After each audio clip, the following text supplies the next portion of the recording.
ಎಲ್ರಿಗೂ ನಮಸ್ಕಾರ. ನಮ್ಮ ಅಡುಗೆ ಚಾನಲ್ಗೆ ಸ್ವಾಗತ. ಇವತ್ತಿನ ವಿಶೇಷ, ನಮ್ಮ ಮನೇಲಿ ಅವಲಕ್ಕಿ ದೋಸೆ ಅಂದರೆ ಇನ್ಸ್ಟೆಂಟ್ ಅವಲಕ್ಕಿ ದೋಸೆನ ಯಾವ ರೀತಿ ನಾನು ಮಾಡ್ತೀನಿ ಅಂತ ತೋರಿಸ್ಕೊಡ್ತಾ ಇದ್ದೀನಿ. ದೋಸೆ ಹಿಟ್ಟು, ಇಡ್ಲಿ ಹಿಟ್ಟು ಮನೇಲಿ ಇಲ್ಲದೇ ಇದ್ದಾಗ ಇದು ಒಂದು ಬೆಸ್ಟ್ ರೆಸಿಪಿ. ಟ್ರೈ ಮಾಡಿ ಒಂದು ಸಲ. ಮೊದಲನೇ ಸ್ಟೆಪ್ಪಲ್ಲಿ ಬಟ್ಲನ್ನ ತೊಗೊಂಡಿದ್ದೀನಿ. 3/4 ಗ್ಲಾಸಷ್ಟು ಗಟ್ಟಿ ಅವಲಕ್ಕಿನ 1-2 ಸಲ ಚೆನ್ನಾಗಿ ತೊಳಿಬೇಕು. ಅವಲಕ್ಕಿನ ತೊಳೆದ್ಮೇಲೆ ತೊಳೆದಿರೋ ನೀರನ್ನ ಸಂಪೂರ್ಣವಾಗಿ ತೆಗೆದುಬಿಡಬೇಕು. ಅದೇ ಗ್ಲಾಸಲ್ಲಿ 3/4 ಗ್ಲಾಸಷ್ಟು ರವೆ. ಎಲ್ಲ ಪದಾರ್ಥಗಳನ್ನ ಅಳತೆ ಮಾಡಲಿಕ್ಕೆ ಒಂದೇ ಗ್ಲಾಸು ಅಥವಾ ಒಂದೇ ಕಪ್ಪು, ಒಂದೇ ಬಟ್ಲನ್ನ ಉಪಯೋಗ ಮಾಡಿದ್ರೆ ಸುಲಭ ಆಗುತ್ತೆ, ರೆಸಿಪಿ ಕರೆಕ್ಟಾಗಿ ಬರುತ್ತೆ. ಉಪಯೋಗ ಮಾಡಿರೋದು ಉಪ್ಪಿಟ್ಟು ರವೆ, ಚಿರೋಟಿ ರವೆ ಕೂಡ ಉಪಯೋಗ ಮಾಡ್ಬೋದು, ಅಥವಾ ಬನ್ಸಿ ರವೆ ಮನೇಲಿದ್ದರೆ ಅದನ್ನು ಕೂಡ ಉಪಯೋಗ ಮಾಡ್ಬೋದು, ಗೋಧಿ ನುಚ್ಚು ಮನೇಲಿದ್ದರೆ ಅದನ್ನು ಕೂಡ ಉಪಯೋಗ ಮಾಡ್ಬೋದು. 3/4 ಗ್ಲಾಸಷ್ಟು ಅಕ್ಕಿ ಹಿಟ್ಟು, 3/4 ಗ್ಲಾಸಷ್ಟು ಹುಳಿ ಮೊಸರು ಕಲಿಸ್ಕೋಬೇಕು ಚೆನ್ನಾಗಿ. ಸುಮಾರು 3/4 ಗ್ಲಾಸಷ್ಟು ನೀರು. ಕೈಯಲ್ಲೇ ಕಲಿಸ್ಕೋಬೋದು ಅಥವಾ ಸ್ಪೂನು, ಸೌಟಿಂದ ಕೂಡ ಕಲಿಸ್ಕೋಬೋದು.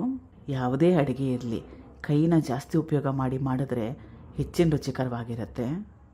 ಇದನ್ನು 10 ನಿಮಿಷ ರೆಸ್ಟ್ ಮಾಡೋಕ್ಕೆ ಬಿಡಬೇಕು. 10 ನಿಮಿಷ ಆದಮೇಲೆ ಗಟ್ಟಿ ಬಂದಿದೆ. ಅವಲಕ್ಕಿ ಕೂಡ ರವೆ ಎಲ್ಲ ಚೆನ್ನಾಗಿ ನೆಂದಿದೆ. ರುಬ್ಕೋಬೇಕು. ಮಿಕ್ಸಿ ಜಾರ್ಗೆ ಸೇರಿಸ್ಕೊಳ್ತಾ ಇದ್ದೀನಿ. ಸುಮಾರು ಒಂದು 50 ml ಅಷ್ಟು ನೀರು, 1/4 ಕಪ್ಪಷ್ಟು, ರುಚಿಗೆ ತಕ್ಕಷ್ಟು ಉಪ್ಪು. ತಿರಿಯನ್ನು ಜಾಸ್ತಿ ತೆಳುವಾಗಿ ಕಲಿಸ್ಕೊಳ್ಳೋಕೆ ಹೋಗಬೇಡಿ. ಮುಚ್ಚಳನ ಮುಚ್ಚಿ ನುಣ್ಣಗೆ ರುಬ್ಕೋಬೇಕು. ರುಬ್ಕೊಂಡಿದ್ದಾಗಿದೆ ನೋಡಿ, ತೋರಿಸ್ತಾ ಇರೋದು ಪರ್ಫೆಕ್ಟಾಗಿರೋ ಕನ್ಸಿಸ್ಟೆನ್ಸಿ. ರುಬ್ಕೊಂಡ್ಮೇಲೆ ಸುಮಾರು 1 ನಿಮಿಷ ಚೆನ್ನಾಗಿ ಕಲಿಸ್ಕೊಂಡ್ಬಿಟ್ರೆ ಹಿಟ್ಟು ಹಗುರ ಆಗುತ್ತೆ. ಇದಕ್ಕೆ ಇನೋ ಪೌಡರ್ನ ಸೇರಿಸ್ಕೊಳ್ತಾ ಇದ್ದೀನಿ. ಸಣ್ಣ ಚಮಚದಲ್ಲಿ 1 ಚಮಚದಷ್ಟು, ಅಥವಾ 1 ಸ್ಯಾಶೆ ಬರುತ್ತಲ್ಲ ಅದನ್ನು ಫುಲ್ ಹಾಕ್ಕೋಬೇಕಾಗುತ್ತೆ. ಇಷ್ಟ ಇಲ್ಲ ಅಂದರೆ ಹಾಕೋಬೇಡಿ, ಹಾಗೆ ಮಾಡಿ.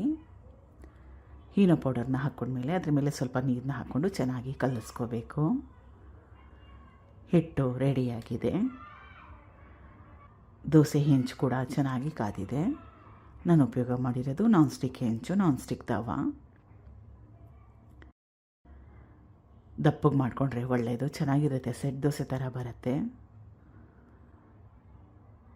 ಎಣ್ಣೆ ಹಾಕ್ಕೋಬೋದು, ಆಪ್ಷನಲ್ಲಾಗಿ ಇಟ್ಕೊಳ್ಳಿ, ಹಾಕ್ಕೊಳ್ಳಿಲ್ಲ ಅಂದ್ರೂ ಪರವಾಗಿಲ್ಲ, ತುಪ್ಪ ಹಾಕ್ಕೋಬೋದು. ಮುಚ್ಚಿಟ್ರೆ ಒಳ್ಳೆಯದು. ನೋಡಿ, ಈಗ ಮೃದುವಾಗಿರೋ ದೋಸೆ ರೆಡಿಯಾಗಿದೆ. ಒಂದೇ ಕಡೆ ಚೆನ್ನಾಗಿ ಬೇಯಿಸ್ಕೊಂಡ್ರೆ ಸಾಕಾಗುತ್ತೆ, 2 ಕಡೆ ಬೇಯಿಸ್ಕೊಳ್ಳೋ ಅವಶ್ಯಕತೆ ಏನಿಲ್ಲ.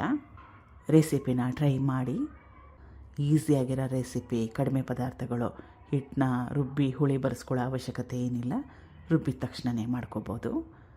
Thank you for watching. ಧನ್ಯವಾದಗಳು.